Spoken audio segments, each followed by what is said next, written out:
Tapi kalau sekarang tuh kayak jijik, nggak jelas gitu loh. Orang yang biasa kencing di celana, BAB di celana itu. Serius? Gitu. SMP sakit perut pas dalam pelajaran, bingung mau kemana. Ya udah bau di kelas tuh bawa tai semua. Orang-orang nggak ngeh. Ya udah.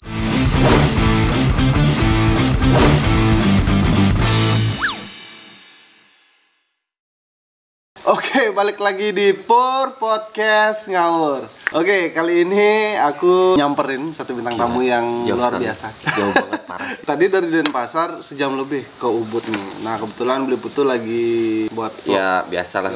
Ya, gitu. konten-konten di sini. Ya. Kebetulan hari ini hujan, jadi nggak bisa terlalu produktif di sini. Explore di sini nggak bisa. Padahal tempatnya luar biasa sih, keren banget. Keren banget nih tempat. Jadi aku pengen ya ngobrol-ngobrol. Kita ngobrol-ngobrol santai lah, sedikit sama Beli Putu gitu. Sebelumnya aku udah sempet sering lihat-lihat gitu dari teman-teman juga. Wah, ini salah satu YouTuber Bali yang sangat berbakat, sangat digandrungi anak-anak muda. Malah dulunya orang-orang ngira Putu tuh bukan YouTuber dari Bali kan? Orang-orang dulunya ngira bukan. Mereka pasti bakalan tahu kalau di Bali. Setauku dulu sempat kayak apa ya? Waktu zaman-zaman pertama kali aku lihat Beli Putu tuh lebih kayak prank ya? Ya dulu masih zaman-zamannya prank. Itu tahun berapa tuh?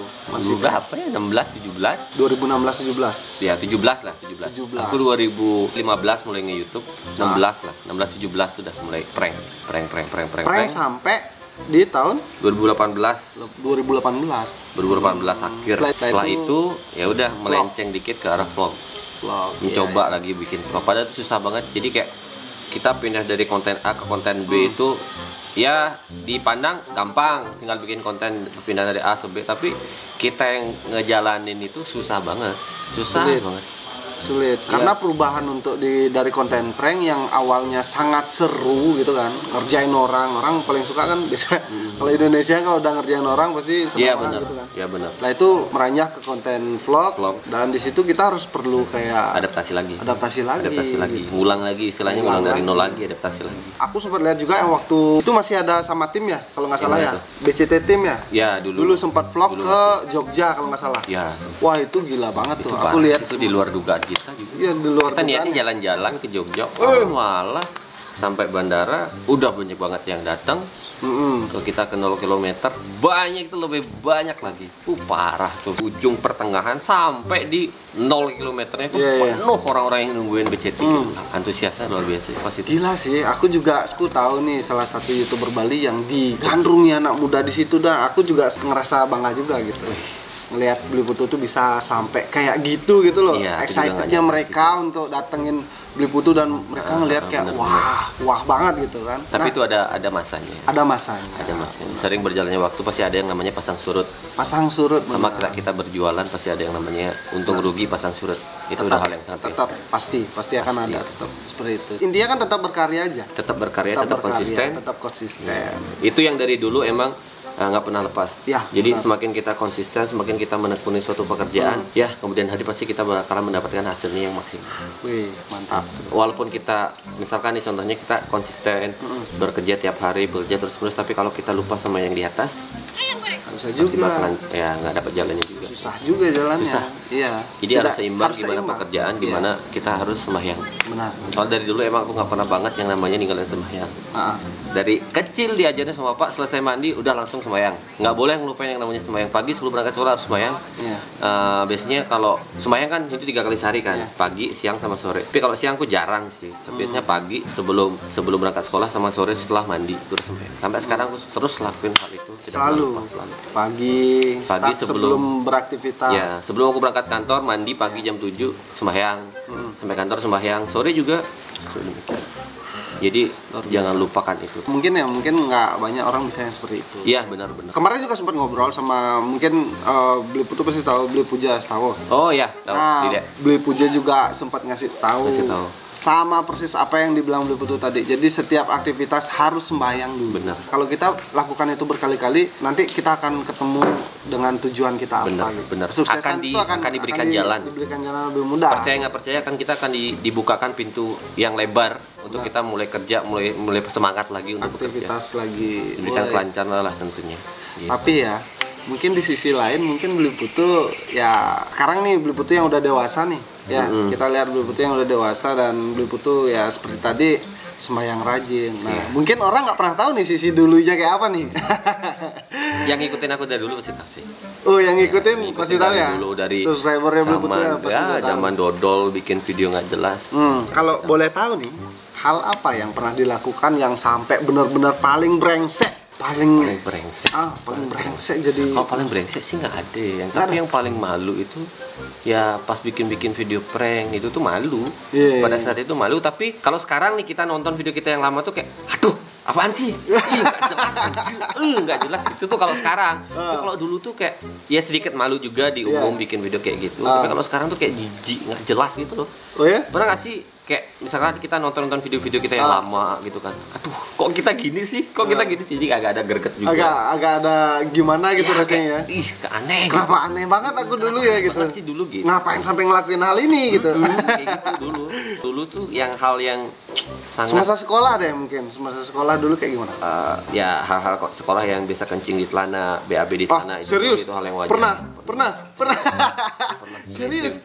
SMP sakit perut pas dalam pelajaran, bingung mau kemana, akhirnya berak di ladang kena sepatu, mau nggak mau kan, masa kita harus nyeker, mau nggak mau ya udah taklah pakai daun kan, dulu pakai daun, masuk ke kelas ya udah bau di kelas tuh bau tai semua, orang-orang nggak udah, semua itu gila banget sih, itu parah sih itu. Wih parah sih, itu kelas berapa? SMP. SMP bukannya udah besar ya? Maksudnya dulu kecil sekali, paling kecil di antara teman-temanku. Oh gitu? Kalau lihat dulu aku tuh kecil, pendek, kurus, udah kayak anak TK yang masuk SMP. Masa? Kurus sekali. Sampai aku emang dulu tuh sempet yang namanya dipojokkan, maksudnya kayak dikucilkan, dibully sampai bener-bener nangis di kelas segala macamnya. Udah ngalamin yang kayak gitu. Aku SMP, SMA, ya dikucilkan, dibully itu udah hal yang biasa. Tapi aku nggak mau down. Ya udah tetap aja apa tujuanku, sekolah belajar. Ngapain ilmu, buktiin kalau kita tuh bisa mendapatkan prestasi di sekolah.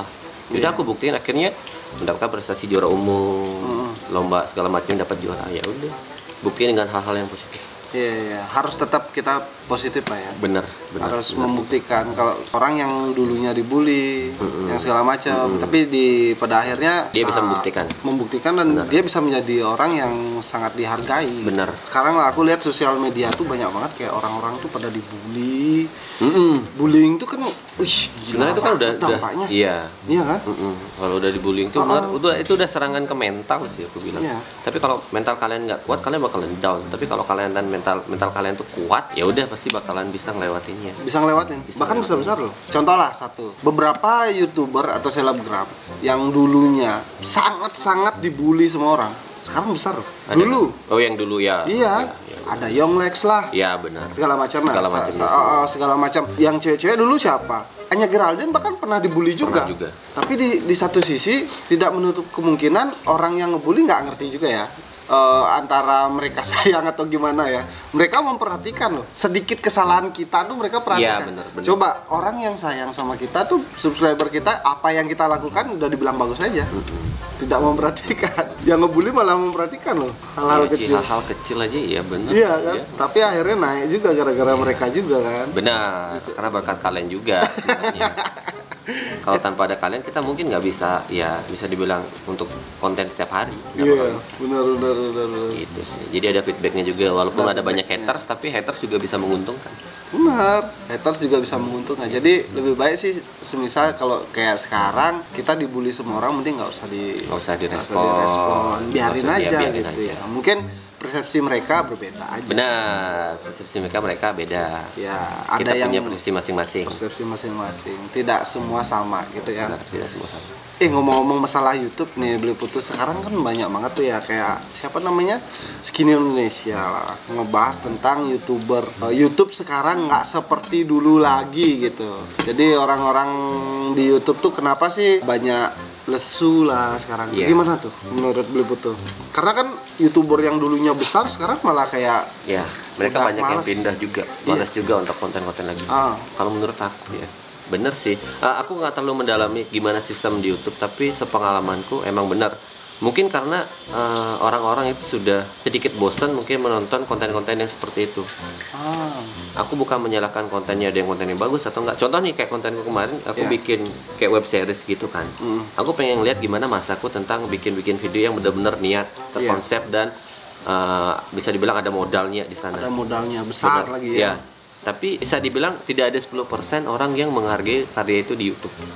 Iya, kok bisa gitu ya? Nggak tahu. Padahal sih sebenarnya ya senior di YouTube itu mereka kan ngawalinya dengan karya-karya yang benar.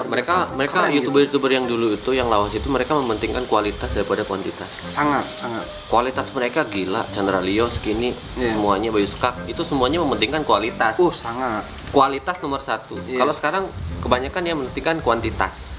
Kualitas tidak dipedulikan karena bisa dibilang orang-orang itu suka sama konten-konten yang tidak ada kualitasnya sekarang, tapi menghibur.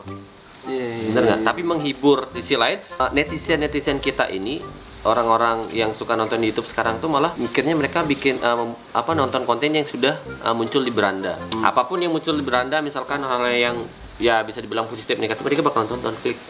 Kalau dulu apapun yang mereka subscribe itu yang mereka tonton di halaman beranda. Tapi kalau sekarang kan ada yang A, B, C, D, C. Ini malah aku nggak ada subscribe kok aku nonton ini ya. Keluar ada keluar gitu ya. Aku nggak tahu sistem YouTube seperti apa gitu.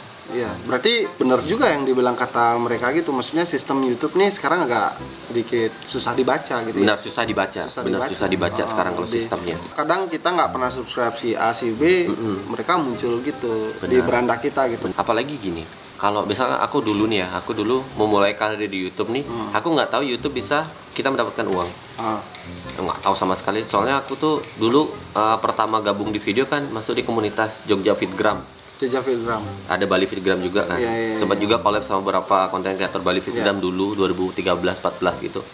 Aku mulai karir di YouTube, di Instagram, bikin video-video sketsa Instagram. Setelah itu 1 tahun beranjak ke YouTube, dikenalin lah YouTube gitu. Bisa bikin video lama lah di sana. Aku nggak tahu awalnya itu bisa dimonetize atau mendapatkan iklan. Yaudah aku bikin aja video sampai puluhan. Tiba-tiba, damn gitu kan. Ada orang yang ini bisa diiklankan, kamu bisa dapat uang. Wah, serius gimana caranya? Itu berarti baru tahu. Bukan pas pertama YouTube itu bisa menghasilkan uang, aku langsung bikin video, enggak. Jadi aku bikin video dulu, aku nggak tahu apa-apa tentang YouTube. Jadi aku bikin video karena seru kan, dapat komunitas, kenal sama komunitas banyak. Karena ini bisa diiklankan, bisa dapat uang. Bisa serius. Yaudah aku bikin aja konten-konten terus. Berarti nggak bertujuan untuk cari duit di awal gitu ya?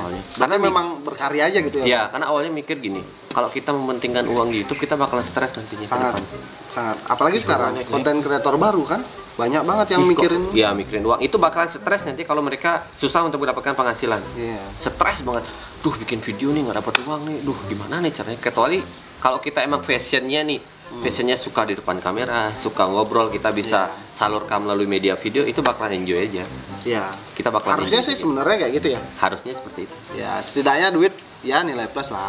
Bonus. Aku nggak munafik, kita juga nggak munafik, semua mementingkan uang. Tapi bisa dibilang kalau kita suka video, suka ngobrol, istilahnya suka apa yang kita tuangkan melalui lewat video, media, itu nggak bakal bosan, nggak bakal apa, kita bakalan enjoy aja.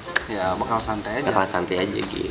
Karena seriesnya keluar, keren seriesnya. Kemarin ada 4 video kalau nggak salah. Iya, 4 series. 4 series bikin, udah selesai. Nggak ada lanjut lagi kira-kira. Nggak tahu sih. YouTube Rewind bakalan jalan. YouTube Rewind nih. Jalan nggak nih di Bali ya? Kira-kira harus kayaknya nih. Harus dong. Bikin gebrakan baru kayaknya harus di Bali. Harus bisa. Tapi gimana ya? Gimana caranya nih dengan situasi pandemi? Kayaknya bisa-bisa aja ya. Bisa. Pasti bisa. Mengikuti protokol lah. Yang penting kita ngikutin protokol aja. 2 meter, pakai masker, aman. Iya kan? Udah selesai. Iya, nanti syutingnya pas di momen-momen tertentu kita giring, nih sesi ini masuk. Sesi ini masuk. Ya. Bisa lah diatur itu ya. Bisa, untuk masalah itu nanti. Masalah. Yang penting apa karyanya di Bali, apalagi nih di Bali nih. Bali ini harus punya karya yang bisa dilihat banyak. Bener. Nasional setidaknya. Karena gini guys, jadi di Bali itu banyak banget sebenarnya konten kreator yang luar biasa keren. Bener. Gitu. Cuma mungkin nggak terlalu ke-expose gitu. Bener. Jadi sekarang saatnya kita pengen gimana ya, nunjukin itu gitu. Apalagi sekarang betul semakin ini loh, semakin keren-keren loh. Bahkan nggak seperti dulu. Dulu mungkin kalau YouTuber dulu baru-baru nge-YouTube mungkin masih videonya biasa aja biasa gitu. Aja ya. Tapi kalau konten kreator sekarang kayak udah jago banget. Bener. Di video pertama, video kedua, video ketiga udah keren banget. Bener. Ngerasa nggak kayak gitu? Bener, ngerasa. Iya Kalau kan? dulu videoku kayak sampah, nggak Iya, jelas. maksudnya kalau kayak zaman-zaman dulu masih kayak nyampah aja kan? Iya. Di kamar gitu, vlog, aku gua gini-gini ya kan? Kalau sekarang udah keren-keren, mereka udah udah bisa dibilang kualitas tinggi lah. Iya, lighting segala macam udah properti mereka udah keren-keren. Konten kreator yang memang benar-benar keren-keren harus bisa naik juga gitu ya. Makanya ini YouTuber Iwan Bali nih semoga nih bisa terrealisasikan nih ide-idenya di sana. Harus ya kita pecahkan lagi nih. Nah, Beli Putu kasih semangat dong buat teman-teman kreator kita di Bali semua nasional lah. Siap. Buat teman-teman kreator di Bali, khususnya di Bali dan seluruh Indonesia juga, tetap semangat aja membuat konten. Jangan pedulikan apa omongan orang di luar sana. Kalau kita semakin mendengarkan ocehan orang-orang, kita nggak bakal bisa maju. Nah, produktif terus upload video, konsisten, itu kuncinya konsisten dan tetap berdoa. Jangan lupa kita konsisten tapi kita nggak berdoa nggak bakal dikasih jalan. Nggak bakal. Susah karena kita kayak diketutup aja gitu. Iya. Tapi kalau kita udah upload, pikiran udah nyaman, yakin sih pasti ada jalan. Keren banget nih obrolan sama Beli Putu. Saya udah ekspektasi udah pasti bakalan keren nih obrolannya karena saya ketemu sama senior yang waduh udah digandrungi banyak anak muda di Bali dimanapun ya. Semoga aja bisa menginspirasi pembicaraan kita kali ini. Beli Putu harus lebih meroket lagi nih karirnya. Semoga lah. Apalagi sekarang udah lebih mantap lagi tuh seri-serinya udah keren. Semoga bisa lagi. Oke deh, thank you banget Beli Putu udah sempetin waktu buat podcast di sini. Nanti next podcast lagi ya. Siap, kita bakal ada pembahasan lebih lanjut nanti. Tuh yang keren-keren ya. Yang keren. Subscribe gratis kok. Subscribe ya. Thank you Beli Putu. Siap. Thank you. Oke, jadi segitu aja. Sampai jumpa di video selanjutnya. Bye.